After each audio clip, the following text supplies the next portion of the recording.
Hello folks, and welcome to this edition of That's the Way It Is. It's 21 April 2015.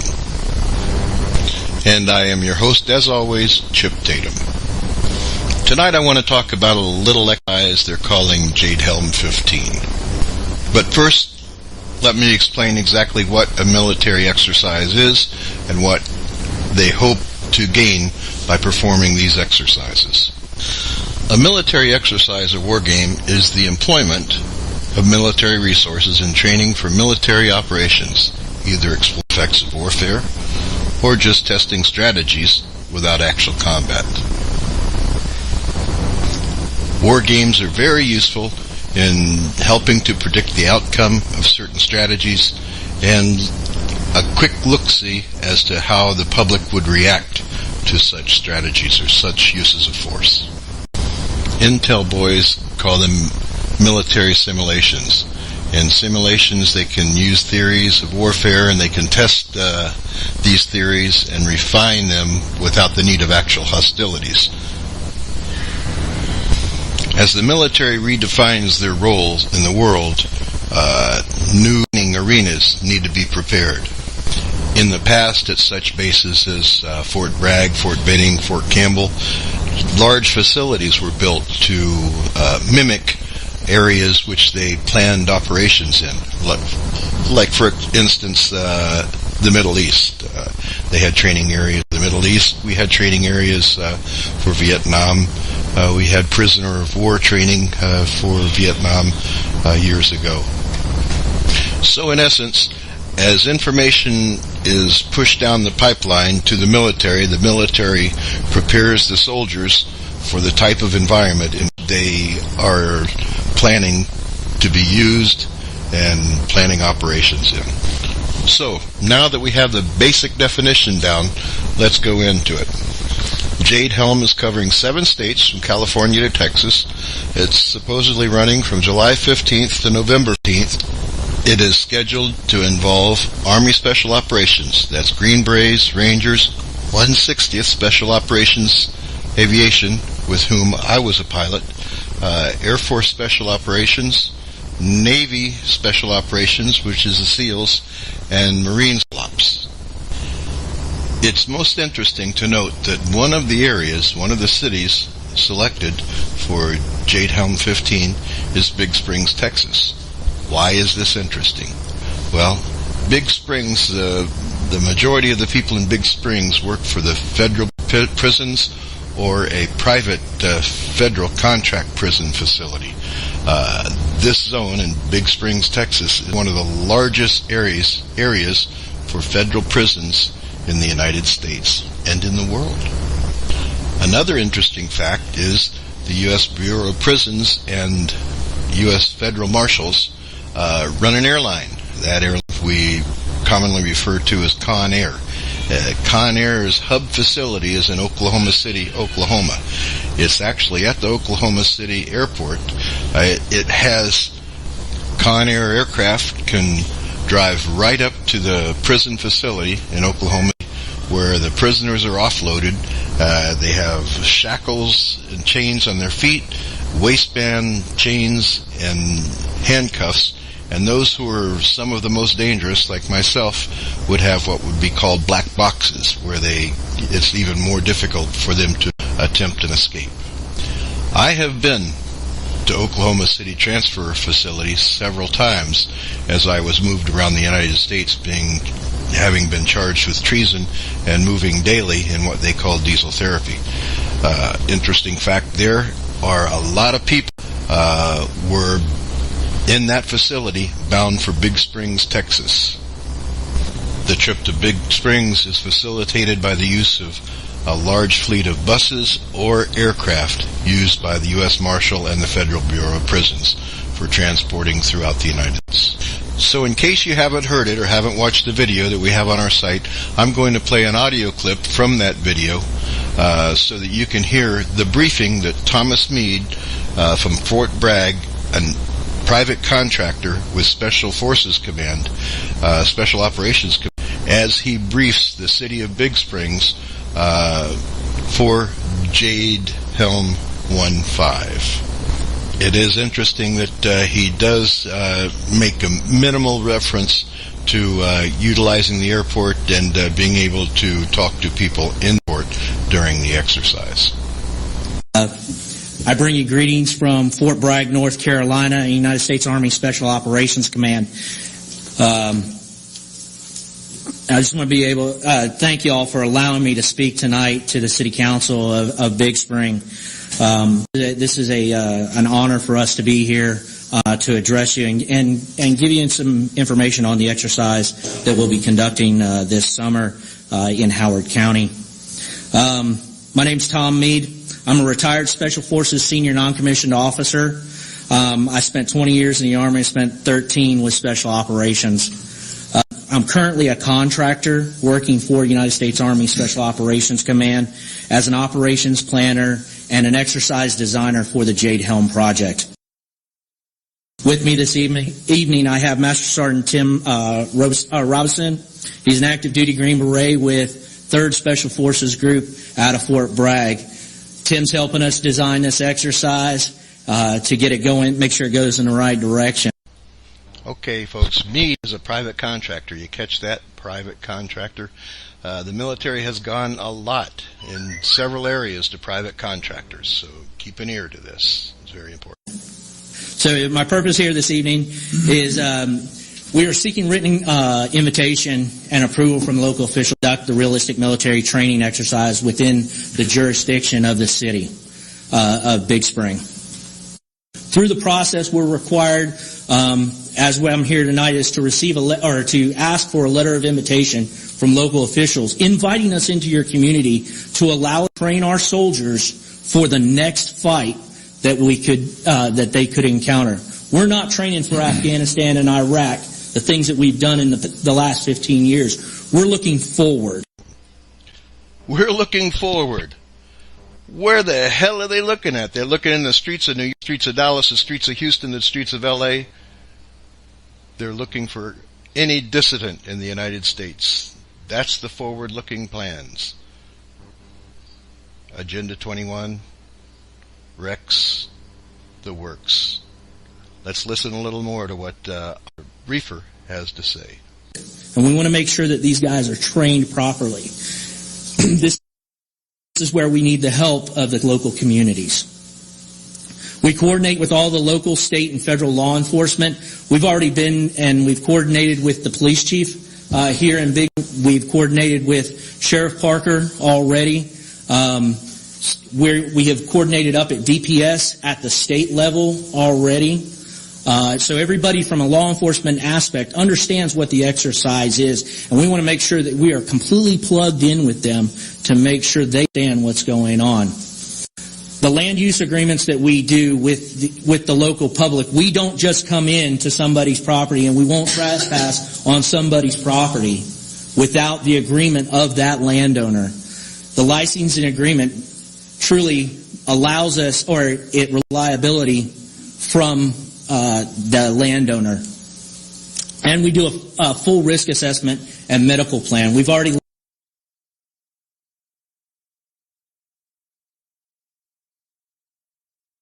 By the way, those contracts are one-way contracts. All they're doing is releasing liability if anything happens on their land. They're not giving them much opportunity to say no. In with the hospital, we understand how they get the life flight. We also have medical personnel that will be on site to assist should anything happen. What is Jade Helm? Jade Helm is a challenging 8-week exercise. Truly, in this area, in the Martin and Howard County area, we're only going to be here for about 5 to 5.5 weeks. The 8 weeks in where it's the preparation and the planning that happens back in Florida and in the Mississippi area. Only 5 weeks we're going to be in the area on military exercise. They're really getting acclimated, aren't they? That's good. The exercise is a joint military and interagency activity. What this means is we have members, or we have units from every military service participating in the exercise with us. And we also have some of our interagency partners, such as the FBI, the DEA, and some of the other agencies assisting us and working with us in the exercise. The exercise is going to be there you go, folks. Texas is the main bulk of the activity, I would tell you, and we are spread from east to west, north to south throughout the state of Texas. It is a Special Operations Command General Votel sponsored exercise to improve Special Operations Forces' ability to conduct unconventional warfare as part of the national security. The exercise will occur from July to September. What we see here in Martin and Howard County is the guys will come in about August 7th or so, and they'll depart somewhere about September 10th or so. Who's participating? As you can see, it's all of our special operators. United States Army Special Forces Command, the Green Berets. Navy SEALs will be conducting operations over in Mississippi and Louisiana. The Air Force Special Operations Command will be flying specialty aircraft for us for infiltration and resupply of the operators on the ground. The Marine Special Operators will be working down in the San Antonio area. The 82nd Airborne Division will jump an entire battalion into Camp Bullis and take down targets inside Camp Bullis on a federal installation. The exercise location in this area, we're working throughout Martin and Howard County. We've already, as some of you know, we briefed the Howard County Commissioner's Court yesterday morning. We received approval to operate within Howard County. Why did we choose Texas? Number one, United States Special Operations Command has been conducting exercises in Texas for a few years. We've done numerous exercises here. A lot of times you don't hear a lot about it unless someone like me comes to brief about those exercises. And we know that Texans are historically supportive of our efforts to make sure that our soldiers, sailors, and airmen and Marines are ready to fight that next fight and train them for that next fight. Well, some of the things... Whoa! What next fight? In Dallas? Is areas of undeveloped land with low population densities. United States Army Special Operations Command, being the director of the exercise, desires to have a very rural area for us to be able to operate in. The last few years, these guys have, in Afghanistan and Iraq, they receive aerial resupply by helicopter about once a week. They live in buildings. They have connectivity to the internet to be able to talk to their command, but also being able to talk to home. When they come out here to Martin and Howard County, they're not going to have those luxuries. In the scenario that we've built, they're going to have to operate outside of those normal support mechanisms and rely on the folks, the civilians that are in the area to be able to support them. We have a backside support element that actually will replicate that, but we also ask for, we can't do the exercise without the public's help. Things that we look for from that perspective is we look for people that are willing to be a role player, to just be someone who goes and gives a little nugget of information.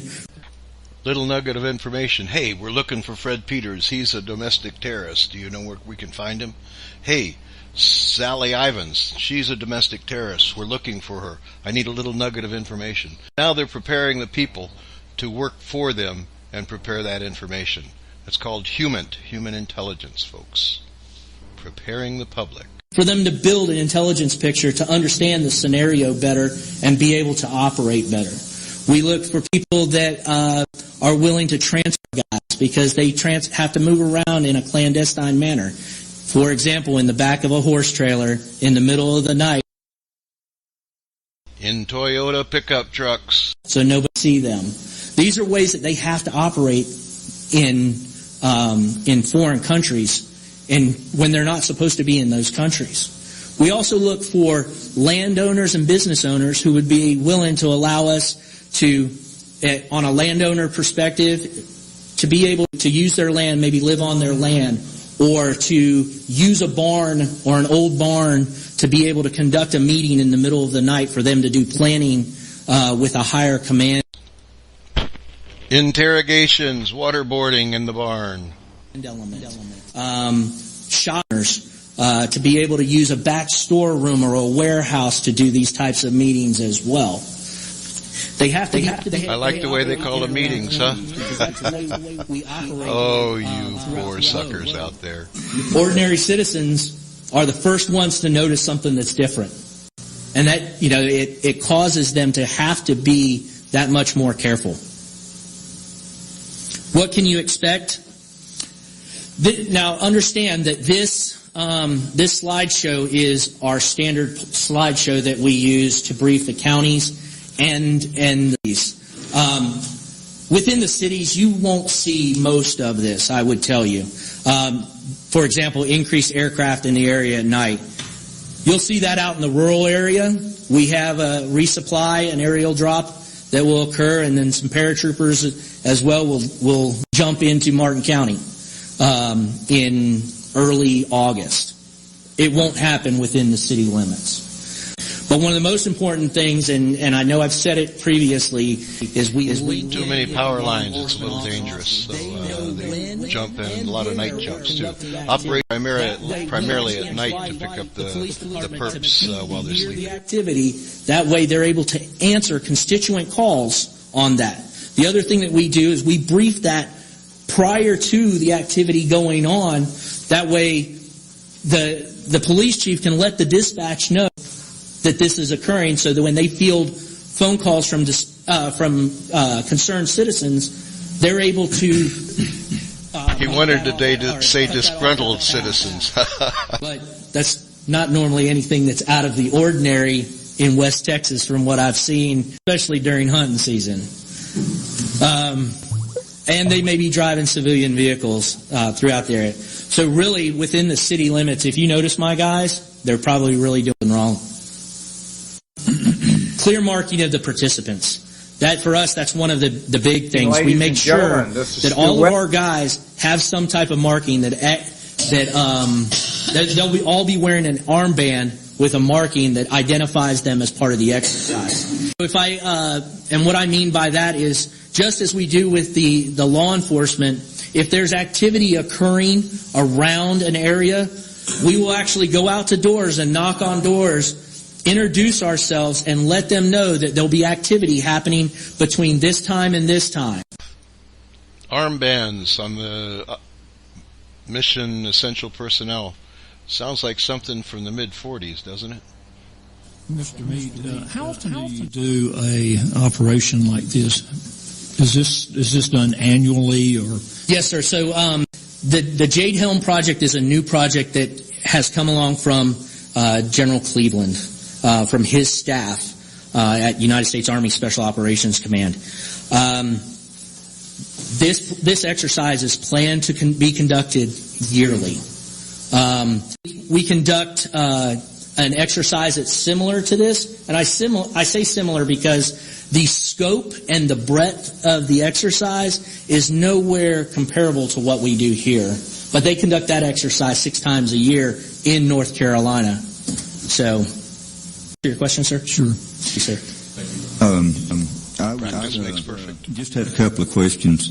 And you've already started talking to the landowners and yes, sir. setting things up. I just have to ask, how does FBI and DEA work with the military on the operation like this? Well, generally speaking, sir, the FBI and DEA provide us liaison officers up at our command level, depending on how the scenario is written. One of the ways the FBI and DEA are with us here is in Arizona. They will actually do some questioning for us at one of the airports in Arizona. Questioning people flying through Arizona. I'm not going through Arizona, I'll tell you that now. I'll fly straight south before I'll fly around anywhere in the U.S. this summer. Questioning. In Arizona, they will actually do some questioning for us at one of the airports in Arizona. Besides, the FBI has the list. Any personnel from NATO, UN, or No, sir, DHS? Currently for Jade Helm, it is U.S. owned. That has been one of the discussions that I'm not sure if it has occurred yet, but that has been one of the discussions. Keyword currently. I'm not sure if it has occurred yet, but I'm not sure if it occurred yet. Name, please. About 3 minutes. We got a lot of speakers. My name's Kimberly York, and I actually am one of the county residents. And I'm a little distressed with the fact, A, the county issued an invitation without letting the citizens know that it's going on in the county. I think that we should have been informed. I feel like it's being hidden from us about, and then all of a sudden an invitation's issued and it's on us. And I'm a little bit concerned about that. I think as citizens we have the right. I also am a hospice nurse. I have a lot of concerns about our elderly population in this county and in this city by things that are going on and being distressed. It may double our phone calls for home healths and hospices because we will be the first persons they call and get distressed. What the press is putting out is really different than what we're seeing here today. The press is telling us, you're not going to hear about it, you're not going to see it, it's just not going to affect your lives. Well, what we're reading here is that it might affect our lives. And I think as citizens of this county, we should have a voice in whether that invitation is issued. I've got some real concerns. There's safeties for civilians. Why are we looking at safety issues if there's nothing to see here right now? By the way, I am a military brat. I do support the military. I feel that there's ways of training than inflicting it on the citizens of this county. Thank you. Thank you. There's the briefing by Thomas Meade. What more is there? Well, there are other things happening right now. Let me give you an example.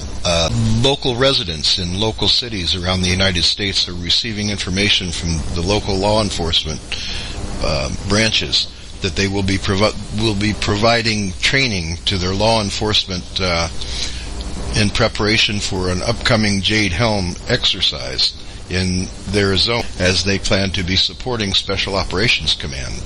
So now we're hearing a little more. We heard Thomas Meade talk about the military side and who's involved there. And now we're hearing law enforcement talking about the law enforcement side and how they are training and putting themselves in a state of readiness to support Special Operations Command as into their zone. Here's an example how local communities are preparing their residents for these activities. Coral Springs, Florida.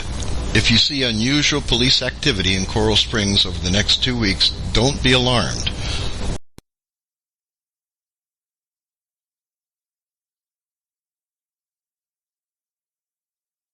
County. The purpose of the exercise is to prepare Special Operations Forces with realistic urban sites for preparedness training. This routine training, I'm going to say it again, this routine training has been conducted by military personnel across the country. This routine training has been conducted by military personnel in cities across the country. So you're already getting a feeling that they've already been doing this very quietly in the past, and I'm going to talk about that in a second. The sites have been carefully selected to minimize the impact on a daily routine of residents and visitors. Each training site will be secure to ensure the safety of the general public and the participants. Training sites will not be disclosed for this reason. If any members of the public learn of the training locations, they ask the public to remain clear of these areas while training is conducted. As I stated earlier, the 160th Asian group is going to be utilized in these operations. They are the primary supporting aviation element for Special Operations Command. Back in the 80s, we would routinely fly SEALs, Delta Force, whoever, and we would practice under the cover of night. We were called the Night Stalkers, and they still are called the Night Stalkers, and they're called the Night Stalkers for a reason. We would practice. Hundreds of hours of practice under night vision goggles, knowing that the cover of darkness in any combat situation was the best cover we had as a low-flying, slow-flying helicopter.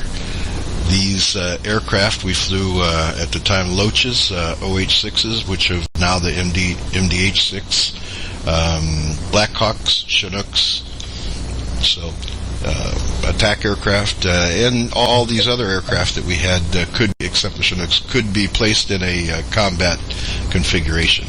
I would imagine they could fit out a Chinook about like they do the C-130s with heavy artillery inside shooting down into the ground. Need to. That'd be pretty cool. Oh, excuse me, I'm getting off course here. Okay. So we have 1/60th back in the old days. We would routinely fly into large cities. We would choose specific buildings, and we would perform an attack to that building, dropping Special Operations, Delta Force SEALs, whoever, onto that building in what they were called anti-terrorist activities, where they could go in, drop in case of hostage situations, and free the hostages, and we could get out quickly. So we would routinely practice this in the cover of night around the United States. We were flying very dark helicopters, and many of you in the old days remember the days when people were saying, oh, there's black helicopters flying here. Well, you were right. There were black helicopters. Well, they weren't black.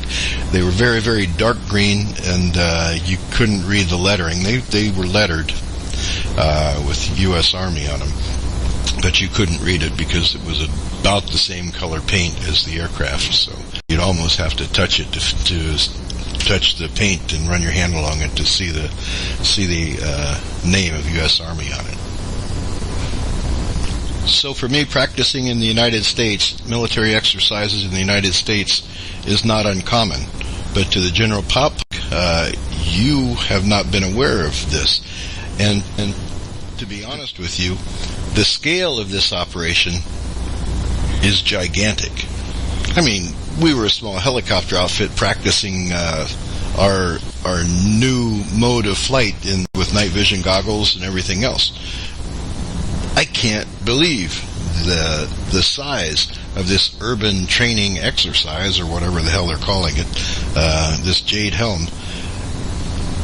We don't practice unless we feel that there's a need for that particular type of military assault. There's no other way to put it.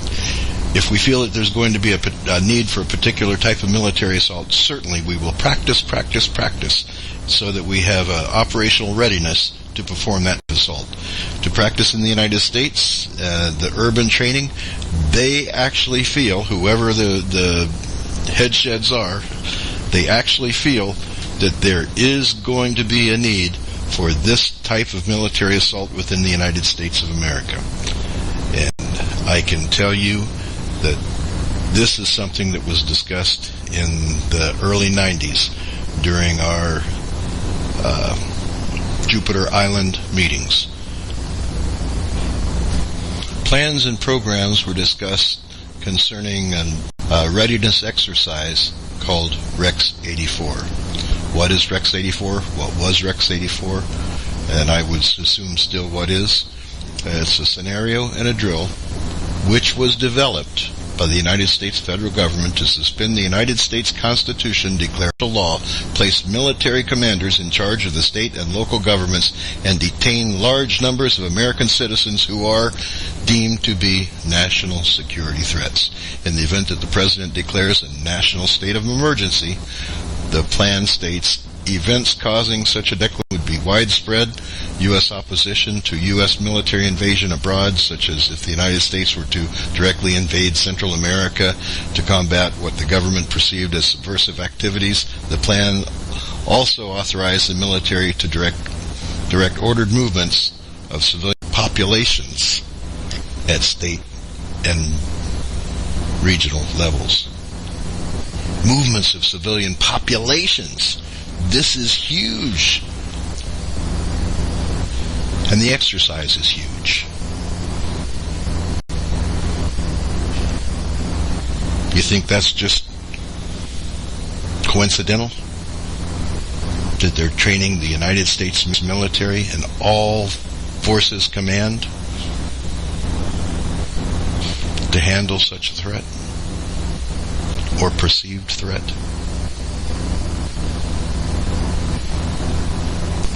We need to be ready to take these people down, and quickly, no matter what the cost, said Oliver North during one of these meetings. He was one of the architects of Rex 84. During the Iran-Contra hearings in 1987, there's a recorded dialogue between Congressman Jack Brooks, Oliver North's attorney Brendan Sullivan, and Senator Daniel Inouye, the Democratic chair for the Joint Senate House Committee. Let's listen to this. Colonel North, in your work at the D.C., were you not assigned at one time to work on plans for the continuity of government in the event of a major disaster? Brendan Sullivan, North's counsel, agitatedly said, Mr. Chairman. Senator Inouye, I believe that question touches upon highly sensitive and classified area, so may I request that you not touch upon that? Congressman Brooks, I was particularly concerned, Mr. Chairman, because I read in Miami papers and several others that there had been a plan developed by that same agency, a contingency plan in the event of emergency that would suspend the American Constitution, and I was deeply concerned about it. And I wonder if that was an area in which he had worked. I believe that was, and I wanted to get this confirmation. Oye said, may I most respectfully request that matter not be touched upon at this stage. If we wish to get into this, I'm certain arrangements can be made for an executive session, executive session behind closed doors. Inouye, may I most respectfully request that matter not be touched upon. Exercise similar to Rex 84 have happened in the past and have happened since then and will happen in the future. For example, in 67 to 71, the FBI list of over 100,000 persons to be rounded up as subversives, dubbed the ADEX list. Now, do you not think that there continues to be a list of people that the federal government would love round up and place in an internment camp, such as, Big Springs, such as fusion centers around the United States? Many of the closed military installations have been reconstructed to provide fusion centers. These fusion centers in the past, explanations have been that, they're for illegals. Well, or dissenters. Let me add to that. Or dissenters. Many of these camps, and you can find them around the United States, folks. They're everywhere. We used to fly them. They seem to be closed, yet they have high security. They'll have fences around them. They'll have concertina wire around them, and they'll have police, military police, federal police on high guard. And if you drive up to one of the stations, you can bet you'll be visited very quickly. I mean, it was a pretty simple thing it is a pretty simple thing to put great security stuff in place, and with facial IDs and everything else. Look, I drove through Jupiter Island and was called by the head of security there on my cell phone. Now, I never gave him my cell phone number, yet they called me. And he just wanted to get together again. It had been a long time since he had seen me and wanted to get together for lunch. And I'm probably still going to have lunch with him. He wasn't head of security then. He was just one of the security people.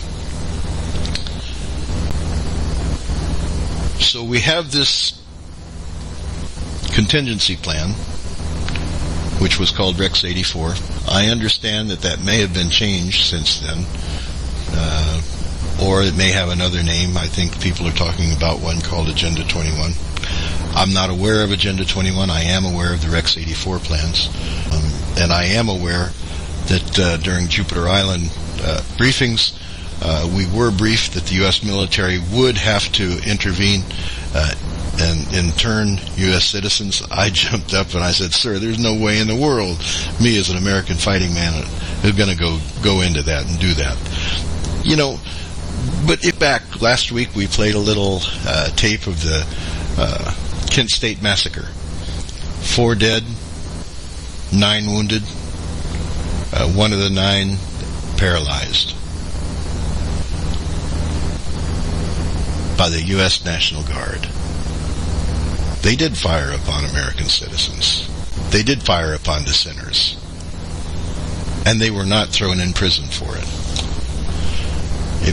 They were justified in what they did. And these kids were just out. They weren't causing any problems. They were just out dissenting the Vietnam War. Good God.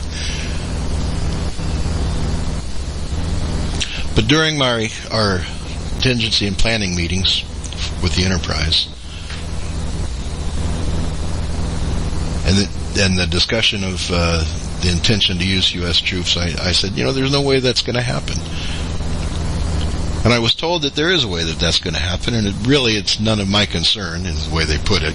Sit down, shut up, Tatum. It's none of your concern. But they did go into it a little bit. He said, we're going to train our troops to work in this arena. It's that simple. It takes time, but it'll be done. And if you look at the way they've been trained and retrained since the 90s, we've been through police activities. Our combat operations troops have become international policemen around the world. So they are very adept at working in policing arenas. They are very good at what they do. Will they ever turn a rifle? Will they ever turn their weapon on a state citizen? I'll tell you what. If they're told that United States citizen is a domestic terrorist, and there seem to be things happening in the past that justify the existence of domestic terrorists in the United States, if you know what I mean. There have been several false flags. There have been several real instances too, but false flags too, where the definition of a domestic terrorist has been just in the minds of some. But the military boys are the military boys. They're going to do what their orders come down to do. On the whole, there are going to be some dissenters, and they'll end up joining the people in the internment camps.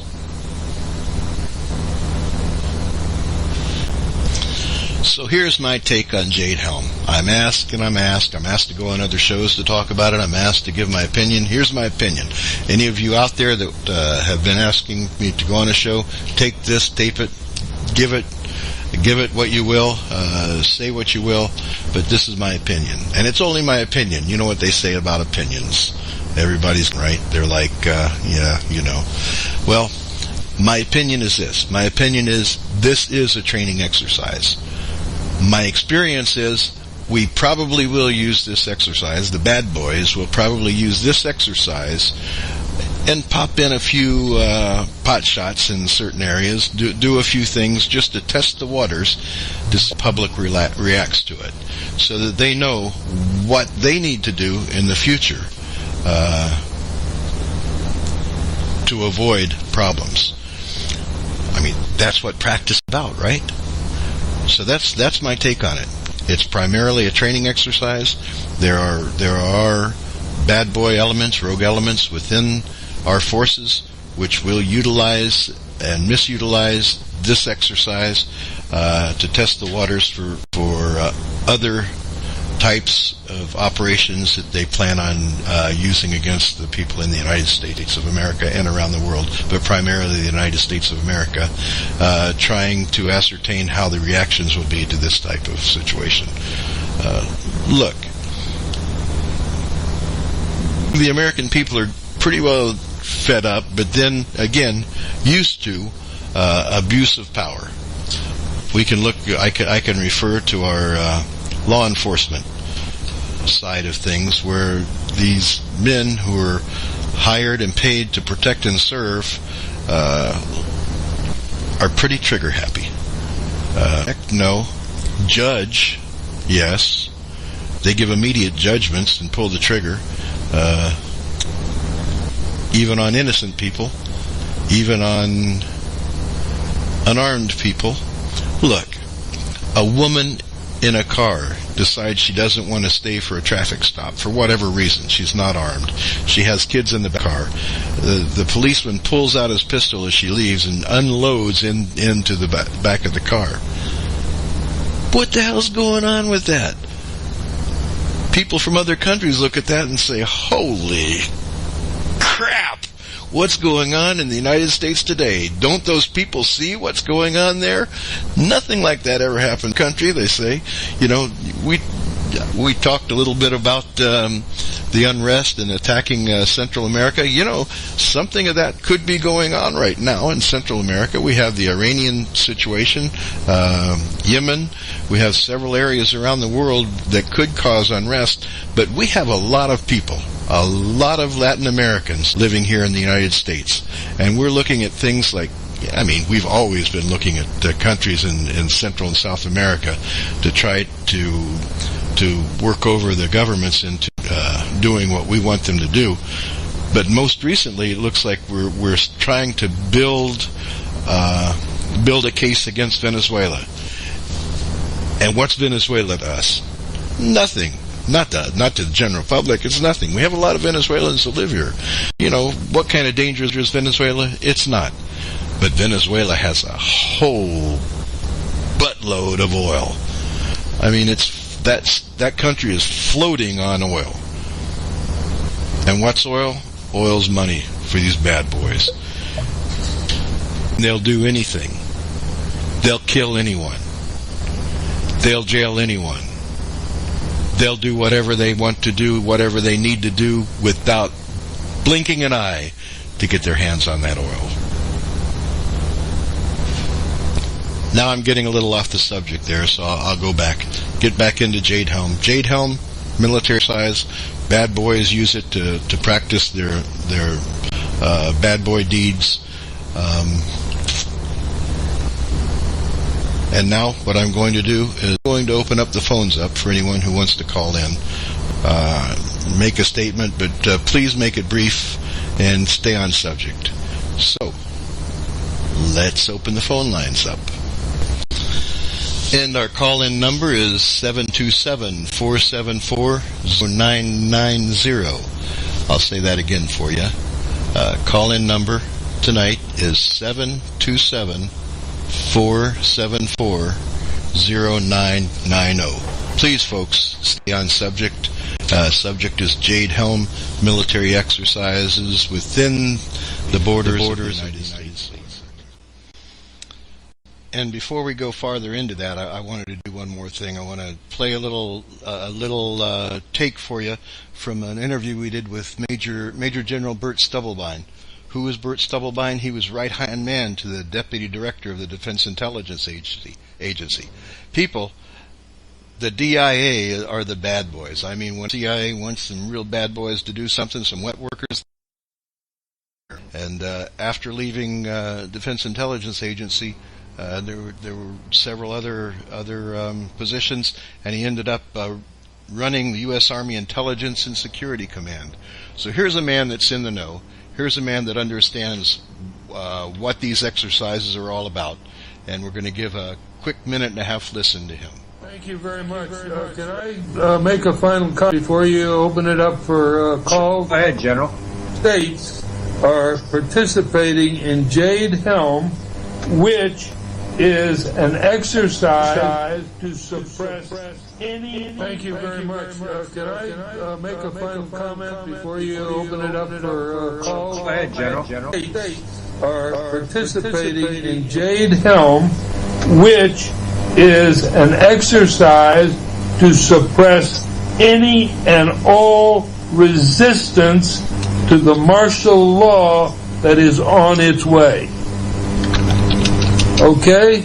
Did you hear what I said? And all you veterans, I hope you're hearing me, because this is the exercise that precedes. In other words, they were getting ready to make sure that martial law was going to go through and be uninterrupted.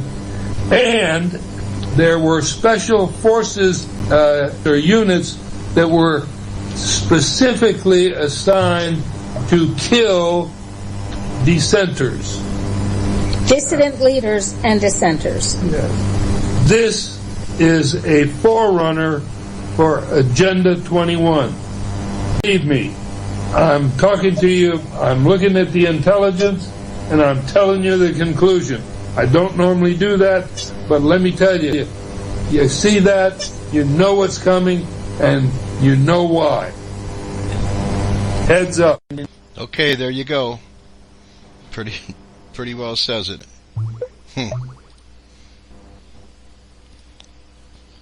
Well, call-in number 727-474-0990. 727-474-0990 if you want to talk about Jade Helm. It's on it, and I'm going to talk about a few more things in the meantime. In the past few weeks, people have seen a little taste of Jade Helm as the streets of Fort Lauderdale in Broward County were blocked off. Aircraft were flying in. If any of you have seen some of the videos, you'll see a Black Hawk and you'll see small aircraft. Those smaller aircraft were 1/60th Little Birds. I imagine the Black Hawks were 1/60th aircraft also, practicing their delivery and extrication of personnel. Very, very, very good and very difficult flying on our part to get in and out of these cities. You know, if you look at the cities and the streets, there's a lot of telephone lines. There's a lot of wire hanging. Some streets have you have to be careful because your blades, 60 foot width of blades, can mesh with something pretty quick and pretty easy. You come in too hot and heavy in a hot, and I imagine in the summer it's going to be even hotter with all that cement, all that no breezes back through in those back areas of the big cities. If they're going into the big cities with them, you'll see aircraft popping hard landings and everything else where they get called settling with power. But you did see, if you haven't looked at it, go to YouTube and type in Fort Lauderdale or Broward County helicopter training or military training, and you'll see that they've already started in some areas, and they have been doing this in areas around the United States. I remember one of the missions we took was into Atlantic City. What I loved about these missions, folks, is we got to stay in the best hotels in the world. I mean, we go into Atlantic City, we'd keep our helicopter on the helipad overnight up, we'd be comped a room, and we'd be given a couple $100 in chips for the night. Working for the mafia. It was good while it was good, but you pay for it in the long run, and I've paid dearly. A lot of people ask me, Chip, what exactly have they done to you other than throw you in prison? Well, folks, I lost my family. I had to leave my kids here in the United States. I wasn't able to go through helping raise them in fear of what could be done to them to get to me. You don't walk away. And that's the truth, You see that, you guys see movies. I mean, everyone watches movies, and you see that stuff's based on something. Those movies are based on something. They're based on what's real. And then they add Hollywood to it to make it more exciting. You know, I never got to wear a tuxedo as a wandering asset going to all these different places around the world. I never had an Aston Martin to drive. And some of those fancy weapons they had, they didn't give me those. I had a 45, a Uzi, a Mini Mac, and a Mini Uzi. I used to walk with twin Mini Macs, holstered on each side when I'd fly in Honduras and in other areas. Only because, you know, you can't aim well with it, but boy, all those bullets flying keeps those guys' heads down. That's for sure. Okay, folks, it looks like we're coming up on the top of the hour here. So, no call-ins, so I'm going to call it a night here soon. I thank all of you for your time. We are Veterans Truth Radio, and I want to put a plug in here before we go. Veterans of the United States of America, we need to unite. There's 20 million of us. That's a lot of manpower. And we've all been trained. We know what to look for. We understand what's going on. And even though a lot of us are older, you know, look, I'm 63 years old. But I still want to see our country, a salvation of our country. I still want to see it thrive. I have children, I have grandchildren, and I want them to have some of the same things that we were able to experience in life here. But if we have Gestapos with armbands running around the country, it's going to be very, very difficult for them to enjoy the freedoms that our fathers had enjoyed and fought for. So, what do? We have VATVA, V-A-T-V-A. That's Victor Alpha Tango Victor Alpha. What does that stand for? That stands for Veterans Against the VA End Corruption. Okay, and it's vatva.org. Please go to the VATVA website, look it over. We can use all the help we can get in organizing VATVA, putting it together, and as a new community of veterans. I know a lot of people say, well, you know, can't you get together with the VFW and the American Legion and all this? Yeah, you could. But those people, it seems like they're just social environments. I mean, all they want to do is get together and sit in the bar and drink and talk of the old war games. They want to live in the past and not live in the future, and not move for a life in the future. I'm not ready to live in the past yet, folks, and I hope most of you aren't. I believe that's why you're listening to me. And listen, when I talk about shitheads, when I talk about people out there, I'm not talking about you people who are listening, because you're awake. You're looking. I'm talking about the people who sit back on the couch and say, "Oh, Martha, what do you think about that old boy on the radio yesterday?" Well, Henry, I just don't know, you know. I guess there's something there. I just don't know. Yep, Martha, we ought to do something about it. Okay, Henry, give me one of them Budweisers again, would you, Henry, and pass the snuff. You know, come on, folks. There's a better America here. There's a better America at our fingertips. But what we got to do is to get rid of the dead weight that sits in Washington. We have to get them out of there. They got in by hook and crook, I'll tell you that. So we need to get them out using their same methods. We need active methods. Look, those kids at Kent State, you people in America in the 60s, damn, those were people. Those were activists. They stood up. And even when the shooting went on, they got back up. You know, people thank me when I wear my veteran's hat going shopping or elsewhere. My brother-in-law bought it for me. Freddie was a British submariner. And Chippa, if I buy you that hat, would you wear it for me? I know my British accent's terrible, huh? Okay. I said, yeah, Fred, I'll wear it on occasion. And I wear it, and inevitably when I wear it, people come up to me and they say, and they've gone out of the way to walk up to me and say, thank you for your service. And I have to thank them too. I have to thank them for getting me the hell out of there when I was over there, because if it wasn't for them, I don't know how long our boys would have been over there, and we would have been over there. Look, you look at today, people aren't doing anything really to get our guys out of these areas in the Middle East. We have to do something. We have to go somewhere with it. We have to move at the local level. You need to push your local chamber, push your local county commissioners, push them to push the police and demilitarize the police. Vote in at the local level. Get your governor. Get the right governor in there. A governor has a lot of power, and you people have a lot of power on your local like that. If you get the right governor in, and we get enough of the right governors in, we can go a long way. Look, right here in Florida, we have a governor who sued the federal government for the veteran. That's what we need. We need someone with balls.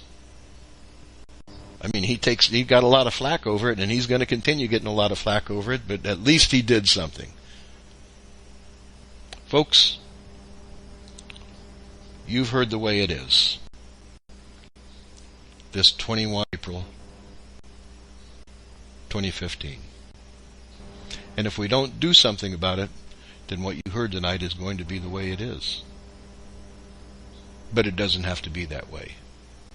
You can stand up. You can join in with one on a local level. Have hosting parties at your home. Invite others over. Have little town hall meetings. You don't have to have government in your town hall meetings. Have town hall meetings and talk about it so that it isn't the way it is. Make it the way you want it. My name's Chip Tatum. Good night.